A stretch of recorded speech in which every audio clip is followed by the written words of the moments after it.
हर हर महादेव, जय भोलेनाथ। नमस्कार, मैं साधना पांडे मार्गदर्शन पे आपका स्वागत करती हूँ। दोस्तों, कल 25 सितंबर को सर्वपितृ अमावस्या है। साल की सबसे बड़ी अमावस्या कही जाती है, बहुत महत्वपूर्ण अमावस्या। तो इस अमावस्या को पितरों को किस प्रकार विदा करना है, और देखिए आज क्या महत्वपूर्ण 3 काम है जो परिवार के हर सदस्य को ध्यान रखना चाहिए। मैं तो कहूँगी कि घर की महिला हैं तो गांठ बांध लीजिए, ये बातें आपको अन्य कहीं नहीं पता चलेंगी। मतलब शायद पता होंगी लेकिन लोग आपको बताएंगे नहीं। पब्लिक प्लेस पे ये बातें कहने से लोग थोड़ा हिचकते हैं, लेकिन आप भी हमारा परिवार हैं। जो चीज़ें, जो एहतियात मैं खुद में रखती हूँ वो आप तक ज़रूर बताऊँगी, क्योंकि ये चीज़ भयंकर पितृदोष को जन्म देती है। तो वो आज जानेंगे कि क्या आपको नहीं करना है। साल की सबसे बड़ी अमावस्या है। बहुत सारे फ़ोन आ रहे हैं, बहुत सारे मैसेज आ रहे हैं कि पीपल पे क्या करें, पूजन करें या नहीं, या फिर जो हमने 15 दिनों तक पितरों के निमित्त कुश वगैरह जो चीज़ें हैं उनको पीपल के पास रख सकते हैं या नहीं। तो देखिए, सबसे पहली चीज़ तो मैं यही कहना चाहूँगी कि आप जानते हैं कि आज जो है अमावस्या है, पीपल पूजा जाता है, लेकिन सबसे ऊपर हो गई आज रविवार। तो आज रविवार है, किसी स्थिति में आप नहीं जा सकते। ये चीज़ मैं पिछले वीडियो में भी बता चुकी हूँ। आज इन चीज़ों को आप जल प्रवाहित कर दें, कहीं भी बहता हुआ जल हो उसमें डाल सकते हैं, और इन चीज़ों को आज के बदले आप कल भी ले जा करके पीपल पे नीचे रख सकते हैं, कोई दिक्कत नहीं है। जो अमावस्या पे पीपल के पास करने वाला उपाय है वो मैं पिछली वीडियो में बता चुकी हूँ। तो यदि आप वो उपाय करना चाहते हैं तो मैं जो है लिंक डिस्क्रिप्शन में डाल दूंगी। डिस्क्रिप्शन खोलकर उस वीडियो को चेक कर लीजिएगा, बेहद महत्वपूर्ण है। इसमें तो मैं सिर्फ आपको याद दिलाने आई हूँ कि आज क्या करना है, किस तरह विदा करना है। वो वीडियो आप सबके लिए बेहद महत्वपूर्ण होगी यदि आप पितृदोष से छुटकारा चाहते हैं तो चलिए दोस्तों, अब बात कर लेते हैं कि सर्वपितृ अमावस्या। आप जानते हैं सभी पितरों का आज तर्पण होता है। ज्ञात अज्ञात जितने हमारे पितर होते हैं सबका आज हम तर्पण करते हैं, पूजन करते हैं, विदा करते हैं। आज वो हमारे लोक से लौट करके और अपने लोक पितृलोक को लौटते हैं। फिर 1 साल बाद वो हमारे यहाँ लौटेंगे, हमारे दरवाजे पे लौटेंगे। तो ऐसा क्या कर दें कि जाते जाते पितर इतने प्रसन्न हो जाए जिससे हमें जीवन में किसी प्रकार का कष्ट न हो, दुख न हो, परेशानी। देखिए, मैं तो रोज़ जो है आपकी कुंडलियाँ देख रही हूँ। मैं इतना देख रही हूँ कि लगभग 35% लोगों में पितृदोष ही कारण बना हुआ है उनकी परेशानी का। उनकी संतान पहली बात तो यह कहना नहीं मानती है, और देखिए कहना तो नहीं चाहती हूँ लेकिन बता देती हूँ। बहुत सारे बच्चे जो है आजकल अपने कैरेक्टर से भी गड़बड़ हो रहा है, इसमें भी पितृदोष का कारण है। परिवार में कोई मांगलिक काम नहीं हो रहा है। तो चलिए, ये सब तो लक्षण है। मैं जल्दी जल्दी आगे बढ़ती हूँ कि पितर को कैसे विदा करना है। तो चलिए, वीडियो में आगे बढ़ने से पहले एक आपसे प्रार्थना है कि यदि वीडियो अच्छी लगती है तो लाइक ज़रूर किया करें, चैनल को सब्सक्राइब कर लें।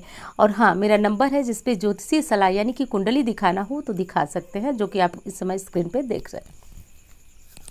सबसे पहली बात जो कि मैं आज ज़रूर कहूँगी आपसे कि अमावस्या है तो गंगा जल और काले तिल डाल करके नहा लीजिएगा। हर परिवार का सदस्य ये उपाय कर ले। पिछली वीडियो में भी बताई हूँ, फिर बता रही हूँ। दूसरा काम आपको क्या करना है, जैसे मैंने बोला था कि अगियारी ज़रूर दीजिएगा, तो वो अगियारी वाला काम आप कर लीजिएगा वीडियो देख करके। दूसरा अगला काम जो है, आज के दिन अमावस्या है। अमावस्या पे आपको पीपल नहीं पूजना है, लेकिन अपने घर में शाम को दक्षिण मुखी एक सरसों के तेल का दीपक पितरों के निमित्त जरूर जला कर रखना है। ये दीपक आप कहाँ जलाएंगे, तो आप देखिए, वैसे तो घर में जो है पानी का स्थान, पानी का मटका जहाँ होता है वहाँ जलाना चाहिए। किसी कारण से आप मटका नहीं रखते हैं, पानी का कोई विशेष स्थान नहीं है, तो आप दक्षिण के कोने में ये दीपक जलाएं। दीपक आज चहुमुखा होना चाहिए। दीपक में यदि कोई बीमारी है, कोई परेशानी है, किसी तरह की दिक्कत है, तो 2 काली मिर्च आज डाल करके पितरों के नाम से इस दीपक को जला दें। कहा जाता है कि जाते जाते पितरों के लिए ये बहुत बड़ी श्रद्धांजलि प्रकट करता है। तो इस दीपक को आप ज़रूर जलाएं। दूसरा काम आपको क्या करना है, अगियारी वाला काम बहुत महत्वपूर्ण है, मैं बता चुकी हूँ। तो उसको ज़रूर देखकर हर परिवार, ये हर सदस्य ज़रूर कर लेगा इस काम को, क्योंकि बहुत महत्वपूर्ण है अपने पितरों को विदा करना। दोस्तों, शास्त्रों में कहा गया है कि जब पितर लौटते हैं तो योगी भोगी की कथा शायद आपने सुनी होगी। तो एक के घर, जो 2 भाई थे, एक के घर खूब अच्छा स्वागत हुआ पितरों का, दूसरे ने पितरों के निमित्त कुछ नहीं किया। और नहीं, एक के घर जो था वो कुछ था ही नहीं कि पितरों के लिए बना पाए, तो उसने सिर्फ अगियारी कर दी। इतने मात्र से पितर प्रसन्न हो गए। और अगियारी का जिक्र हमने गरुड़ पुराण में भी पढ़ा है। तो सब निचोड़ मैं आपको बताती हूँ कि कुछ नहीं कर पाए, कोई तर्पण वर्पण नहीं कर पाए, तो ये काम आज आप कर लीजिएगा। तो ये चीज़ ज़रूर कर लीजिएगा। और विशेष वीडियो देखना चाहते हैं तो बार बार मैं कह रही हूँ कि पूरी वीडियो देख लीजिएगा, लिंक मैं डिस्क्रिप्शन में डाल दूँगी। और यदि आप चाहते हैं कि पितृदोष जो है वो बहुत समय से लगा हुआ और अब वो समाप्त हो जाए, कोई बड़ी पूजा कराने का, त्रिपिंडी श्राद्ध कराने का आपके पास कोई पैसे नहीं है, कोई व्यवस्था नहीं है, क्योंकि पितृदोष जब लग जाता है ना तो आमदनी भी बहुत कम हो जाती है। इतनी आमदनी नहीं होती है कि परिवार में भरण पोषण हो पाए, गुजारा हो पाए। तो उसके लिए भी बहुत ज़्यादा ज़रूरी है कि आप इस काम को करें। और अगला काम जो करना है तो देखिए, आज आपको अपने हाथों में आटा और चीनी भर लेना है, हाथों की उंजली में। देखिए थोड़ा मुश्किल उपाय है लेकिन आप सभी कर लें। और जहाँ भी गौ माता मिले, गाय माता मिले, वहाँ जाकर के इस जो आटा चीनी आपने हाथ में भरा है अंजलि में, इसको कोशिश करें कि आपके हाथों में ही गौ माता इसे खा लें। यदि ऐसा गौ माता कर लेती है, मेरी बात ध्यान से सुनिएगा, यदि ऐसा गौ माता कर लेती हैं तो पीढ़ी दर पीढ़ी लगा हुआ पितृदोष स्वतः ही समाप्त होने लगता है। शास्त्र तो ये भी कहते हैं कि गौ सेवा से क्षण भर में पितृदोष समाप्त हो जाता है। गौ माता का घर में रखना बहुत ज़्यादा शुभ होता है। और आप तो जानते हैं राजा दिलीप ने इतने बड़े दोष को शांत किया, उन्हें भी पुत्र प्राप्ति हुई गौ सेवा से। तो गौ सेवा अपने आप में बहुत बड़ा महत्व रखता है। गौ माता के रोम रोम में देवी देवताओं का वास है।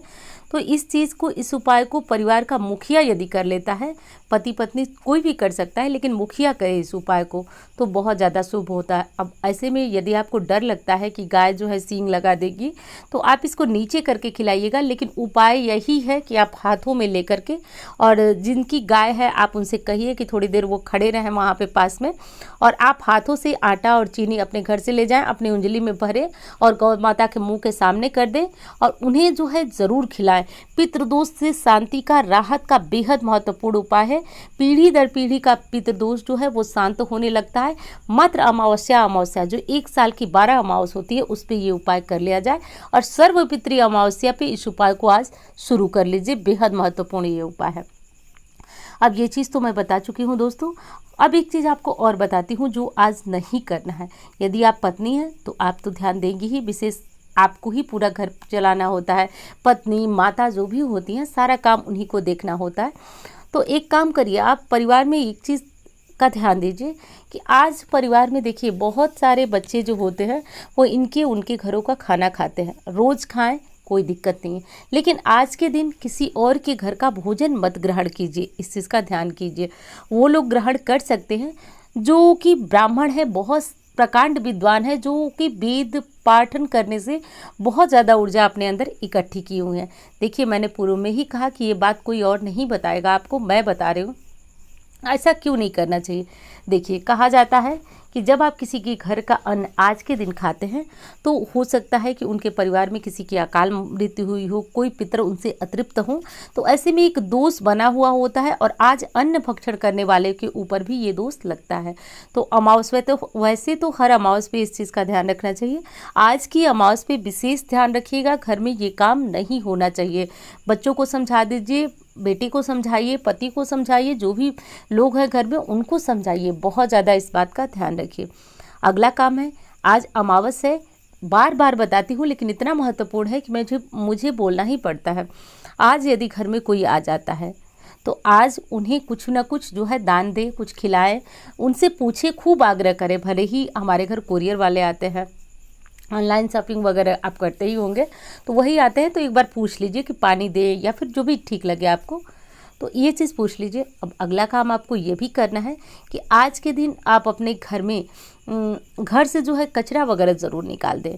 कचरा निकाल दीजिए, पुराने टूटे चप्पल हैं तो वो निकाल दीजिए, झाड़ू निकाल दीजिए। मतलब जो भी चीज़ें नेगेटिविटी पैदा करती हैं आज के दिन उनको हटाएंगे, बहुत ज़्यादा शुभ होगा। घर में जैसे नेगेटिव चीज़ें जाएंगी वैसे आपको सकारात्मक ऊर्जा का प्रभाव देखने को मिलेगा।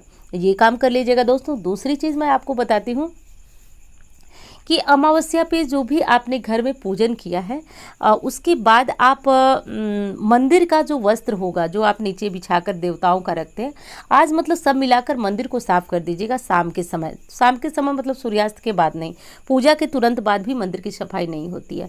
कब होगी?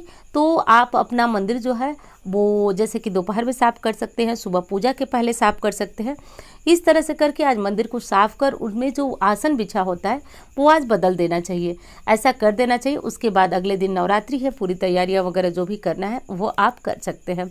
तो ये सारे काम आप ज़रूर कर लीजिएगा। आज के दिन कम से कम दिन रहते गाय को ढूंढ करके रोटी खिला दीजिए, कुत्ते के लिए छत पे कुछ रोटियां डाल दीजिए, और हाँ, कौवे को दूध में भीगी हुई रोटियां खिलाइए। आप देखिए कैसे पितृदोष समाप्त नहीं होता है, कैसे समाप्त नहीं होता है पितृदोष। जब इतने नियम आप पालन करेंगे, पितृदोष समाप्त हो ही जाता है। बार बार बताती हूँ, पितृदोष होता क्या है, पितृ कुपित हो जाते हैं। ध्यान नहीं देने पे कि जैसे आज अमावस है, क्या है, मतलब इन चीज़ों का ध्यान नहीं देते हैं, तो किसी न किसी रूप में पितर हमारे दरवाजे आते हैं, और जब उनको कुछ नहीं मिलता है तो हमें बदुआ श्राप दे करके जाते हैं।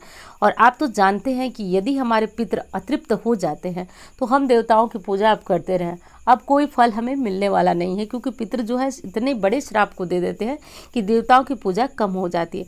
वहीं पे जिसके पितृ प्रसन्न होते हैं वह व्यक्ति कम पूजा पाठ करने के बाद भी निरंतर ऊंचाइयों के शिखर तक प्राप्त होता है। तो बहुत ज़रूरी है अमावस्या तिथि का ध्यान रखना। इन उपायों को कर लीजिए, मैं बहुत महत्वपूर्ण, और जैसे मुझे कुछ वैसी जानकारियाँ मिलती है वो मैं आप तक पहुँचाती हूँ। तो पितृ दोष समाप्त करने का बेहद सरल उपाय है और आसान उपाय है, कर लीजिएगा। दोस्तों, वीडियो कैसी लगी बताइएगा ज़रूर, अच्छी लगती है तो लाइक किया करें, और हाँ, दूसरों के साथ आप इसको शेयर भी कर सकते हैं, क्योंकि कहा जाता है कि यदि हम किसी की मदद कर देते हैं, आज तो सबको ज़रूरत होती है पितृदोष से मुक्ति पाने की, आप शेयर कीजिएगा। वीडियो जितनी शेयर होगी आपको भी उसका कुछ ना कुछ फल ज़रूर मिलेगा।